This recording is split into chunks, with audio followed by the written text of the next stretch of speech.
Hello बच्चों, कैसे हो? बढ़िया। मैं Sandeep Jha, welcome to the Gurukul commerce classes. तो बच्चों, आज हम लोग सीखते हैं बेसिक अकाउंटिंग टर्म्स, कुछ ऐसे टर्म्स जो बार बार आप अकाउंटेंसी में यूज करते हो। ठीक है, तो क्या क्या है वो हमारा टर्म्स? पहला हमारा ट्रांजैक्शन, यानी कि सौदा, लेन देन भी कहते हैं इसको। तो बिजनेस के द्वारा जो लेन देन किया जाता है, बिजनेस में जो लेन देन होता है वो लेन देन कहलाता है ट्रांजैक्शंस। वो आपको कैश में भी हो सकता है एंड क्रेडिट में भी हो सकता है, बट उसकी मॉनेटरी वैल्यू होती है, यानी कि उसकी जो वैल्यू होती है वो कैश में होती है। अगला है हमारा संपत्तियां, यानी कि एसेट्स। एसेट्स एसेट्स तो आप जानते हो, जैसे कि बिल्डिंग हो गया, लैंड हो गया, कैश हो गया, स्टॉक हो गया। तो ये सारी जो चीजें होती है वो क्या कहलाती है? हमारी संपत्तियां कहलाती है। लेकिन अगर एक्चुअली इसका डेफिनेशन देखने की कोशिश करें तो एसेट्स क्या होता है? जिसकी कुछ वैल्यू होती है, जो बिजनेस को ऑपरेट करता है और जो बिजनेस में प्रॉफिट अर्निंग पर्पज से रखा जाता है ना कि रीसेल के पर्पज से रखा जाता है। तो वो सारी क्या कहलाती है? एसेट्स कहलाती है। अगला है हमारा पॉइंट पूंजी, यानी कि कैपिटल। तो कैपिटल किसे कहते हैं? तो ऑनर के द्वारा जो पैसा लगाया जाता है बिजनेस में, या जिस पैसे से बिजनेस स्टार्ट किया जाता है, तो वो पैसा क्या कहलाता है? वो पैसा पूंजी कहलाता है, यानी कि वो कैपिटल कहलाता है। बट जरूरी नहीं कि वो कैश के रूप में भी हो सकता है वो किसी एसेट्स के रूप में भी हो सकता है। जैसे कि मान के चलिए कि एक प्रॉपर्टी डीलिंग वालों ने अपना अगर बिजनेस स्टार्ट किया है और 1 करोड़ से अगर वो अपना बिजनेस स्टार्ट करता है, जिसमें से 50 लाख उसने कैश लगाया और 50 लाख की उसने खुद की लैंड थी, उसको उसने बिजनेस में दे दिया। तो यहां पे हम कह सकते हैं कि जो 50 लाख का उसका कैश है एंड 50 लाख का जो उसका लैंड है, दोनों क्या है? कैपिटल है, क्योंकि उससे उसने क्या किया? बिजनेस स्टार्ट किया है। अगला पॉइंट है आहरण का, यानी कि ड्रॉइंग। तो आहरण क्या होता है? तो ऑनर के द्वारा अपने बिजनेस से जो पर्सनल पर्पज से कुछ गुड्स या कैश जो विड्रॉ कर लिया जाता है, यानी कि निकाल लिया जाता है, तो वो निकाला जाना क्या कहलाता है?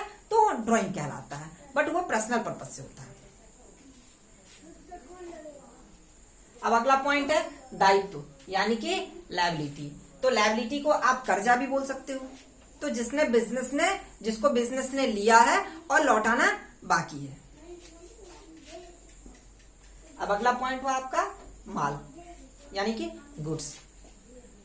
तो हम जिस आइटम का बिजनेस करते हैं या जिस चीज का हम बिजनेस करते हैं, वो चीज क्या कहलाता है? वो चीज आपका गुड्स कहलाता है, यानी कि माल कहलाता है। जैसे कि अगर मान के चलिए कि मैं इलेक्ट्रॉनिक शॉप खोलता हूं, तो इलेक्ट्रॉनिक शॉप में जो फैन हो गया, बल्ब हो गया, टीवी हो गया, फ्रिज हो गया, तो ये सारे जो आइटम्स है वो क्या कहलाएगा?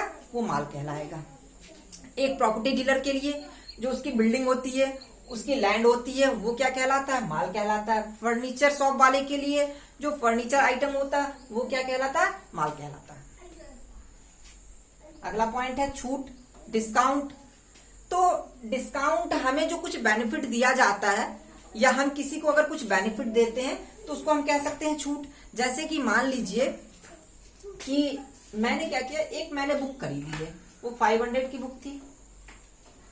तो 500 की बुक वो मुझे कहता है कि आपको इस पे क्या 20 रुपए का आपको इस पे छूट दिया जाएगा, है ना। तो मैं उसको कितना पे करूंगा? तो 500 में से 20 रुपए चला गया, मैं उसको अब पे करूंगा 480 रुपए, यानी कि 20 रुपए का मुझे बेनिफिट दिया गया। तो ये बेनिफिट डिस्काउंट हो सकता है। ठीक है, तो डिस्काउंट मुझे मिल भी सकता है और मैं डिस्काउंट दे भी सकता हूं, है ना। मान चलिए कि यही अगर कोई आइटम कोई मुझसे खरीदने आता है और अगर मैं उस ग्राहक को या उस कस्टमर को कुछ बेनिफिट देता हूं, इस तरह का बेनिफिट, तो वो डिस्काउंट कहलाता है। अब अगला पॉइंट है आपका खाता, अकाउंट। तो अकाउंट को कह सकते हो कि वो प्लेस है जहां पे आप अपने ट्रांजैक्शन को रिकॉर्ड करते हो, जो जैसे कि हम कहते हैं कि बुक्स ऑफ अकाउंट्स, है ना। तो बुक्स ऑफ अकाउंट्स में क्या होता है? तो वहां पे हम क्या करते हैं? तो अपनी ट्रांजैक्शन को रिकॉर्ड करते हैं, तो वो रिकॉर्ड करने की बुक होती है, इसीलिए उसको बुक्स ऑफ अकाउंट कहते हैं। तो अकाउंट वो प्लेस जहां हम अपने ट्रांजैक्शन को रिकॉर्ड करते हैं। अगला पॉइंट है अप्राप्य या अशुद्ध ऋण, यानी कि बैड डेब्ट्स। तो जिसको आप कहते हो डूबा हुआ पैसा, ऐसा पैसा जो आपका डूब गया, अब मिलने वाला है नहीं।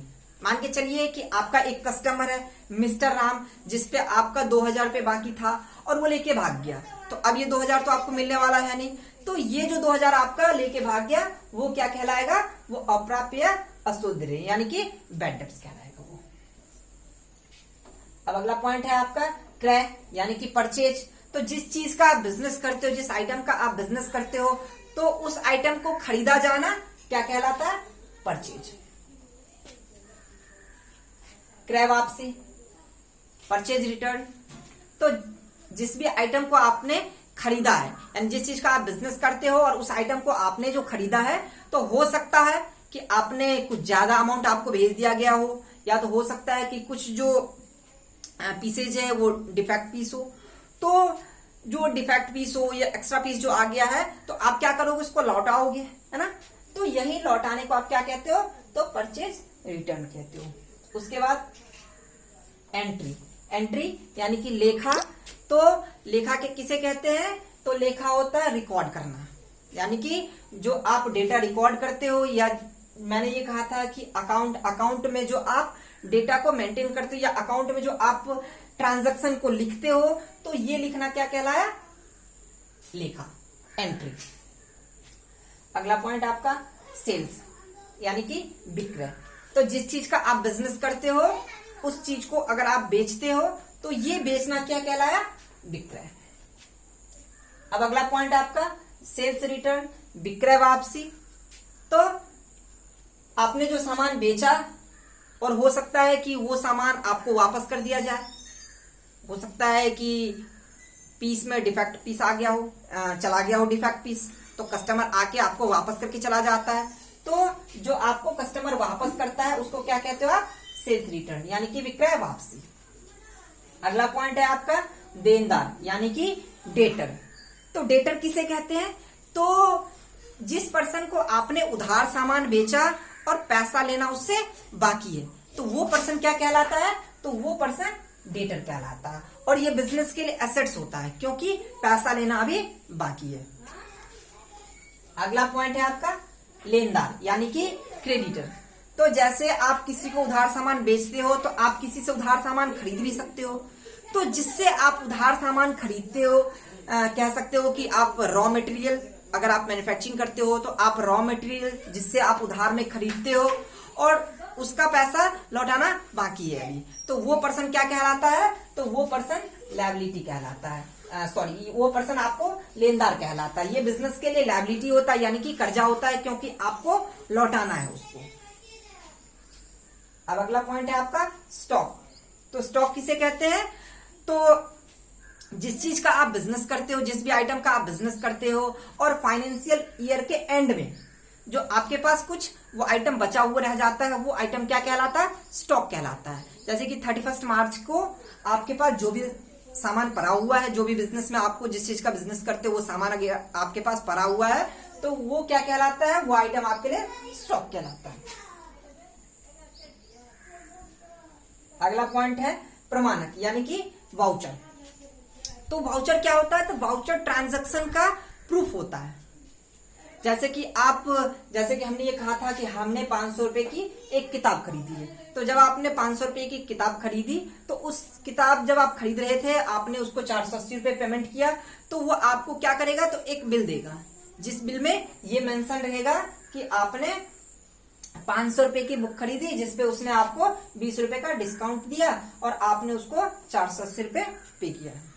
तो ये क्या है, तो उसको हम कह सकते हैं वाउचर हमारा प्रूफ है ट्रांजैक्शन का, ट्रांजैक्शन जो हुआ है उस ट्रांजैक्शन का प्रूफ है। तो ये था हमारा अकाउंटिंग, बेसिक अकाउंटिंग टर्म्स। तो अगर आपको हमारी वीडियो अच्छी लगी हो तो लाइक कीजिएगा एंड सब्सक्राइब कीजिएगा। Thank you.